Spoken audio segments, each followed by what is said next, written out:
Chris, lovely to meet you. Nice to meet you. Robert, great to see you Yeah, nice to again. see you again. Yeah, huge congratulations on Why this aren't you film. hosting our premiere? I don't know, ask the team in the room. I would love to next time for sure. Anytime you need me, you know where I am.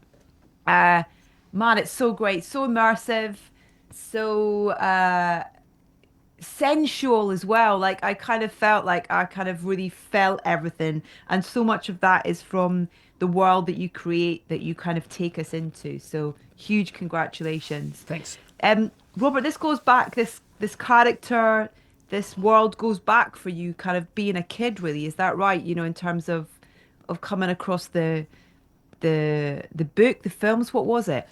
Yeah, so I saw the film when I was the Murnau film from 1922 when I was 9, and the like Shrek's performance, the makeup design was inspiring. Obviously, it's so iconic, and the haunting atmosphere that everyone talks about in regards to the film. But the thing that had it kind of made it continue to stick with me into adulthood is how Murnau and his collaborators turned the Stoker novel into a very simple, enigmatic fairy tale.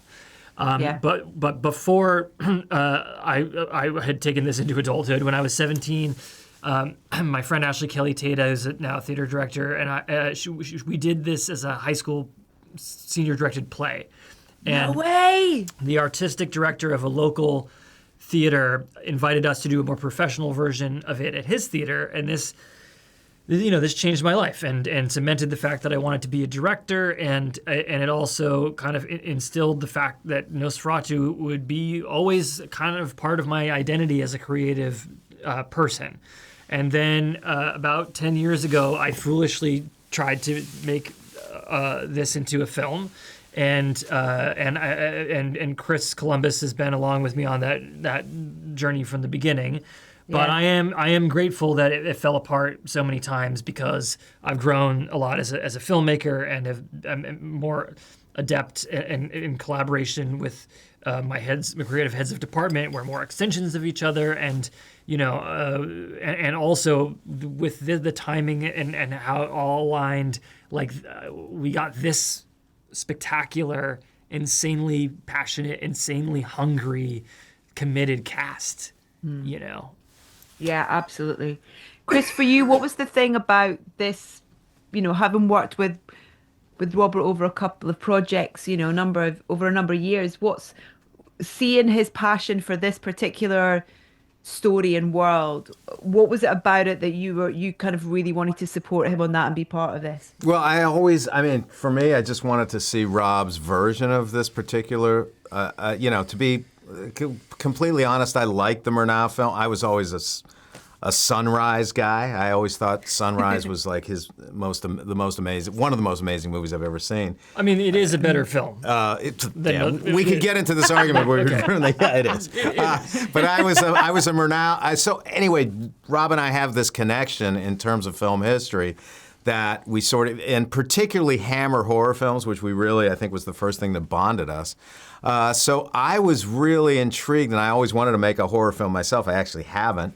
I always really was intrigued by this particular story, and the fact that Rob, he's been living with it since he was a boy, was really that very few directors can go back that far in terms of making a contemporary film. So I really wanted to see his version, and Rob insisted, sort of in this particular case, that we come along for the ride, meaning that is that I sort of left my writing and directing career on hold just to be an active creative producer on the film. I learned a lot, and I was extraordinarily inspired by his work, and I think that's something that all directors need to do, is find a director who may not necessarily work in your particular style, but be on that set and see what you can take away and maybe bring to another project that you have. So it was a very kind of spiritually inspiring project for me. Wow. I mean, everything about it, Robert, is just so it's so luxurious in a way, and I love how you mentioned it being horror, but it's so much more than that. It's kind of just you. I don't know. I'm not someone who will levitate towards watching, a horror film. And I feel like this is, you've almost kind of created, I feel like your own Robert Eggers genre of filmmaking in a way. And I feel that I hope you take that as a compliment because I mean it as one. Just in terms of how you will take what people might see as a certain type of film, but you do your own thing with it and you tell it in the way that you want to tell it. And that's to combine how it looks visually, how you want your audience to feel, the performances that you get out of your cast, how you use music, the light that you choose as well. That's not really a question, sorry, that's just me kind of, I guess, kind of trying to explain kind of what I took away from it because I wanted to know how, if you think about that young kid watching those films and kind of going, I want to do that, I want to make that, how much of what that kid wanted to make is in this film? I mean, quite a bit. Of course, your taste evolves, and I was, obviously seeing Nosferatu at 9, and like going to like have the opportunity to see theater and go to art galleries and stuff is not common. And but I wasn't really watching in general. I wasn't really seeing art house movies until I was an adult, and to kind of, be mainly interested in Star Wars and Indiana Jones, and then getting really into Tim Burton, and then saying, oh, like Terry Gilliam and David Lynch, and and strangely enough, Kenneth Branagh was incredibly inspiring to me like as a director when I was in high school, and then finally discovering Bergman and Tarkovsky and whatever else, your taste changes and evolves, and so do you. And this, obviously, the play I did as a teenager is incredibly different from this film. But so it's like it's one thing to be really excited about Nosferatu and have this like passion for it and be a huge dork about it. But but I had to, even 10 years ago, I was saying like, but why am I going to make this thing? Like, what's the point, And I wrote a novella to try to like break the script and to get into the characters. And Murnau and the screenwriter Galeen call Ellen's character a somnambulist. And in the 19th century, sleepwalkers were thought to be like in tune to another realm, another dimension. And so that's when I realized like, wow, like if Ellen is the central protagonist, if from the beginning of the movie, and this is her story, I really might have the potential to have something with a lot more psychological and emotional complexity, and that was like the most inspiring notion about how to get in to this version, to this retelling. Would you say that was the most important bit of kind of, I don't know whether you think of that as research for this project, but in terms of where you dive into when you are thinking about writing the script, what was the most kind of important part of that for you? I mean, that along with Orlok being a folk vampire, of vampire folklore, are the things that sort of give the film its most like any kind of singular identity it has comes mostly from those two things. But my research is, of course, like multifaceted, and I'm interested in the filmmaker's original intentions and like what were the paintings that they are interested in, what were the art and literature they are interested in, which is also another jumping off point for the things that I'm looking at. Sometimes I stay on that road, and sometimes I deviate from it, but it always needs to, like when you're doing a film that means so much to so many people, like you always have to respect the original. And that was one of the great discoveries, about Ellen as a central protagonist, is that because she emerges as the heroine at the end of the Murnau film, I could still stay on the movements of the Murnau Galeen screenplay and have it be Nosferatu and not Dracula or anything else, but still have it be my own. Yeah. Has performance always been something that's been incredibly important to you, in terms of allowing, because I think that's something that I sort of feel like I get from all your films is how important your collaboration with your actors is in terms of giving them the space to explore, yeah, there's a script, yes, you're directing, but their interpretation of that character, because in this, I mean, it's extraordinary what they achieve. Lily's absolutely phenomenal and just the commitment to this character is wonderful. You talked to me a little bit about kind of finding, also Christopher, for you in terms of in this part of producing as well, of finding that cast, finding those relationships on screen as well, and finding the right people that are there to tell that story, whether it might be, Lily, but then, also Simon McBurney. Oh my God, what a performance as well. All those kind of little elements, but almost it feels like each one of them has their own film within the film in a way. I mean, acting is the only thing I actually have training in. So like, so I really love working with actors and enjoy the craft of acting. But I'm also interested in actors who want to act and not actors who want to be movie stars, even if they are. And something that I've learned over the years is to like only hire people who are desperate to be in the movie. Like if they aren't like super hungry and like need to be there, you don't want to work with them, especially with something like this where it is so emotionally demanding. Yes, Lily's performance is so incredible and so raw and so brave and so powerful, but like it ain't easy. Like not just in the time that it takes to work on the accent, so like months and months ahead of shooting so that she doesn't have to think about it while she's performing, but also like all the body work, and yeah. Chris? No, I mean, obviously as a producer, you're not dealing with the actors or you'd be overstepping your boundaries. So to be able to watch Rob, I think that what Rob is doing and will continue to do for years and decades to come is he's sort of created sort of what John Ford did. John Ford had this acting troupe of everyone from John Wayne to Ward Bond, and they went from film to film to film, and they developed this. They just developed this shorthand, and I think it starts obviously everything. Well, I guess you could say sort of like Kevin Bacon, everything starts with Willem Dafoe, but Willem Dafoe is really the sort of the center of.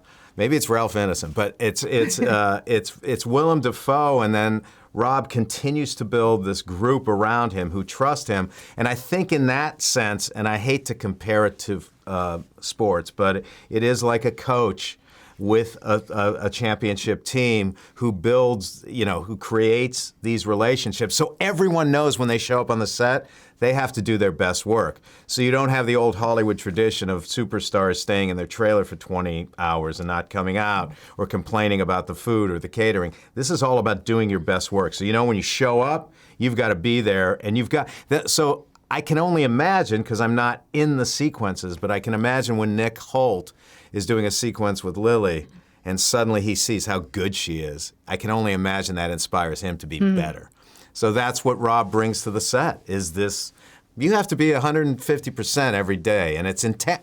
I watched it. It's intense, but it's also creatively one of the most rewarding things I've ever seen. Let's talk about music and working with Robin on the music for this film. You've got a history with the story and this character, been a passion for you.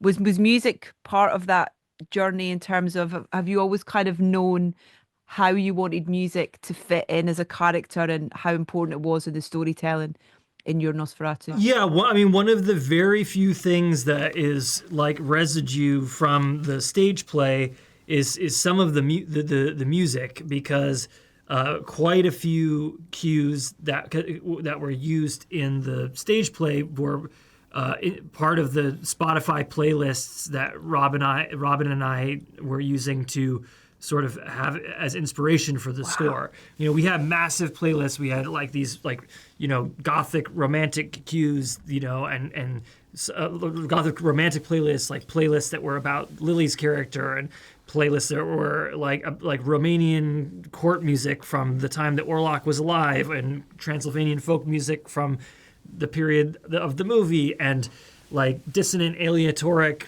nasty horror, and we were constantly using these, and I was sharing them with the actors so they could like get inspiration and feel the character, and also, unlike The Northman or The Lighthouse or whatever, where if you're shooting on the side of a volcano, you don't have to like, you're there, right? But we were shooting most of this on a soundstage, So so I'm playing this music as well, like in wow. between takes, on set to keep the mood. Perhaps if you're at craft services trying to make a sandwich and there's Penderecki blaring, it's like not so much fun, but helpful for the actors anyway. And so I mean, I think trying to have a score that has this like romanticism and has this dissonance and references Hammer horror a little bit and does all these things trying to give that a consistency was a challenge, but I think most of my like Craig, my production designer, and Linda, my costume designer, like most of my HODs and I, like the thing that we share the greatest passion for is history. But Robin and I are very akin in our love for like folklore and horror. So our sort of general creative tastes and shit is very similar, and so we're really on the same page there. I remember talking to you for the Northman, and there was an amazing conversation that we had about historical Viking music, and that sent me down a whole wormhole of discovery of things that I never knew even existed. Yeah. Totally.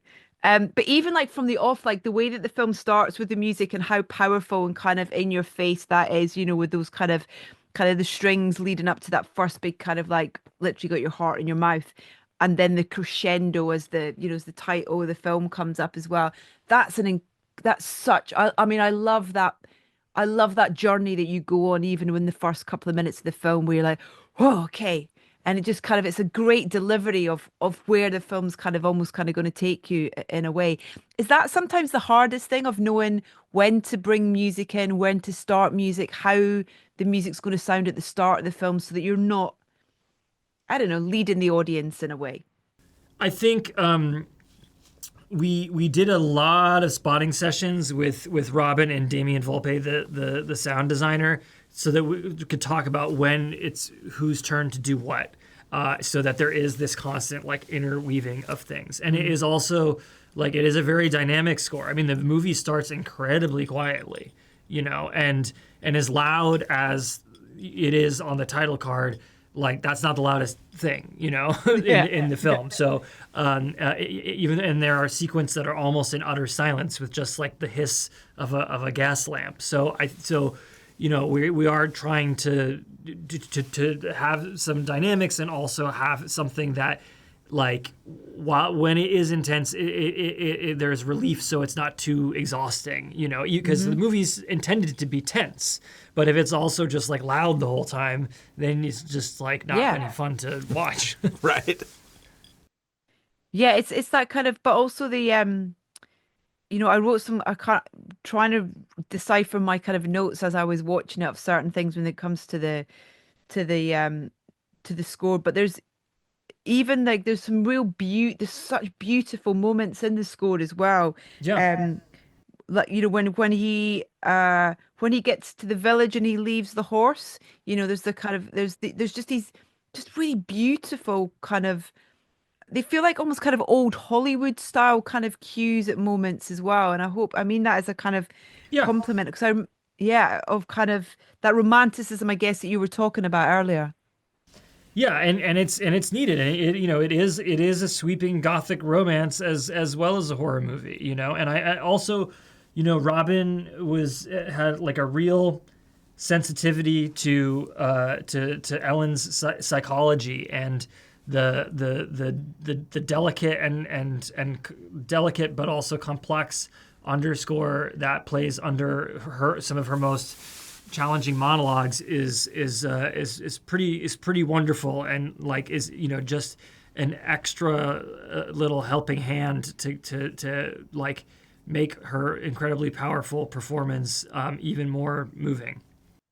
And also that kind of development of without like indicating.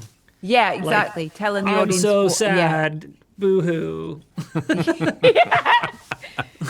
And I love though as well that kind of that you really that you always seem to do is that idea that the score in itself or the themes for certain characters, they themselves have got to have an arc or a journey or a development, in terms of where they go, how big they go, how small they go, Yeah, the yeah. journey I that mean, they go on in a way. I like obviously, uh, the power of like traditional stuff, like like Howard Shore's Lord of the Rings and most of John Williams' work, like those big signpost motifs like work so well and are so important to that kind of storytelling.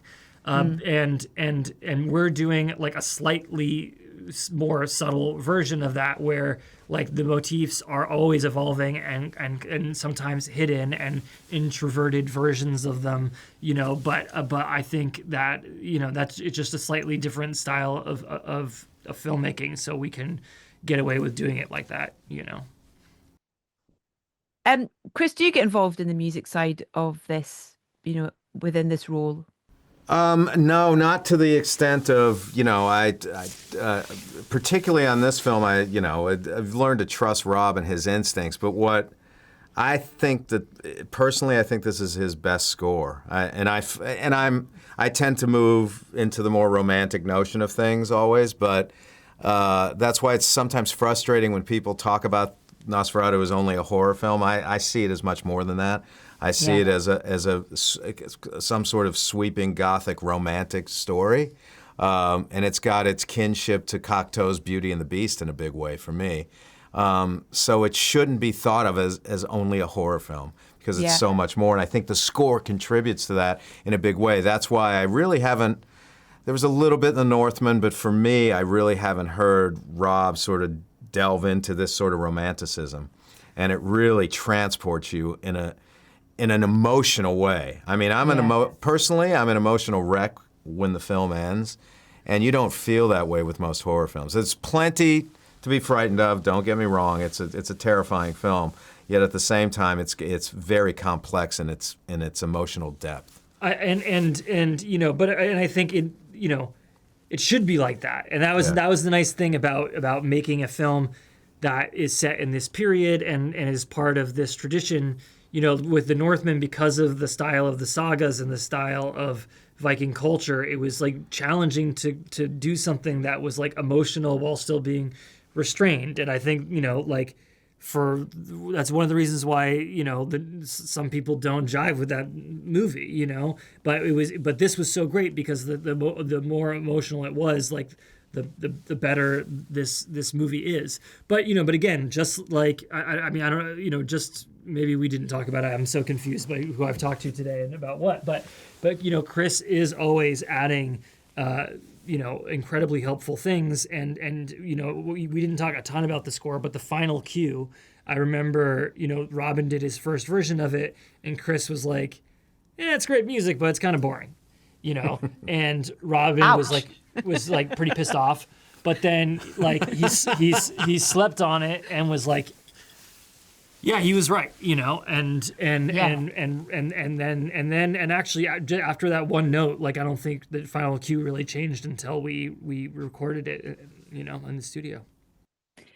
That's the interesting thing about composers. It's like it's interesting, especially if it's musicians who come into composing. It's like this is a whole different ball game, guys. This is about you're facilitating something bigger than yourself. It's got to work with character, with story, with with the scene sort of thing as well. It's really interesting to kind of trying to they got to leave that at the door, and this is moving forward with this project and this bigger thing.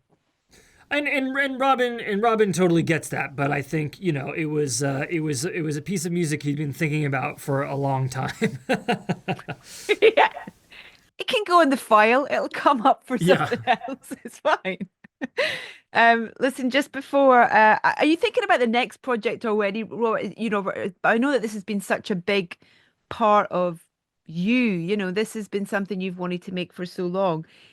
Has it given you the capacity to even consider what might be next, or are you still, do you almost have to kind of decompart, anyway, leave it beside, and then before you move on to the next thing? I would say that like in post-production, I'm usually busy writing the next thing. Like I'm in the edit room every day. I'm engaged, but I also like hate the movie and just want to like jump out the window anytime I look at a frame of it. And I didn't feel like that. And I was not Right. writing the next thing. I was like, watching 2 horror movies when I got home to like understand how I could make the film better. But that said, as soon as we locked picture, I was like, oh, what's next? What's next? And so yeah, I have a lot of things going. You have to have a lot of pots on the stove because you don't know what the studio is going to order. They might order something and send it back to the kitchen. So I really kind of it's weird. I'm still a big fan of a DVD. I loved watching it on the big screen, but it's that kind of thing almost when it's DVD time, you get all those kind of extras, and I just want more of this world because it's just so gorgeous to watch and experience. Well, so I can't- if you buy the DVD, there's like an extended version, and so there's more Willem Dafoe with vampire yes! exposition Oh, and get more in. nods to I'm Hammer gonna horror movies. put that on my Christmas list Right. for next year. And Christopher, just with it being Christmas, I can't. It would be remiss of me to not just thank you for the work that you did on the Home Alone films because I have 2 children and they are year and year and year again just the most joyful experiences. I mean, I think we start watching them in November, maybe even October. And there is nothing about those films that tires. There's nothing about those films that we don't get complete joy from. So I just wanted to say thanks. Oh, thank you.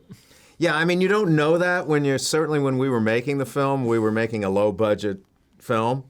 And we did not expect that sort of initial success. I always talk about the fact that the one thing I do have the advantage of at this point is time and longevity, which is the most important thing in my life is longevity. Hopefully I'll go on for another 30 years. But I really believe that when you have the perspective of seeing the film now, at the time, the movies were not that critically well received. They were just sort of thrown away a little bit, but they were box office successes. But now when you see how they've aged, that's really important. And that timeless quality for me, I try to instill it in every film you direct or produce even, and it doesn't always work. But when it does work, like with Home Alone, it's great to see that it's still out there. I haven't seen the movie with an audience. I saw it 3 years ago with the San Francisco Philharmonic, which was seeing it with 1,100 people again and realizing that it's still fresh is kind of nice. So thank you. Oh my God, that's crazy. I mean, well, next year's like the 35th anniversary of the first one. We should put on a big screening somewhere so you could watch it again. It's really good. I will. That's the only way to get me to watch it again, but thank you. And just also on themes, in terms of that theme, talking about John Williams, Robert, you were talking about how, growing up watching Star Wars movies and John Williams and what he created for those films is iconic.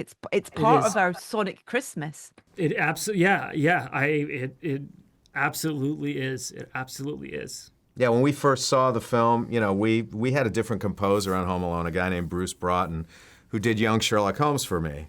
So I thought he'll be the perfect composer. We didn't think we could get John Williams. We were a low-budget film. And then Bruce Broughton got tied up in a movie called Rescuers Down Under, so we had to find a composer. And John was looking at movies, so we showed him Home Alone. He decided to do it. But again, it's like what I taught. He elevated the score. His score elevated the movie in a really interesting way, as only music can do. I mean, imagine Lawrence of Arabia without that soundtrack. It doesn't. It exists on one level, and that's, again, going back to Nosferatu. That's what I think is so brilliant about this film. It's a score I want to own, and I say that about very few films. So. Well, Robert, I'm just so excited to get back to the cinema and see it again. Just getting the chance to see your films on the big screen and witness and be involved in your storytelling in that way as a fan is just joyful. And Christopher, your support on that is just wonderful. So long may these relationships and collaborations continue. Thanks so much for your time today. Thank you.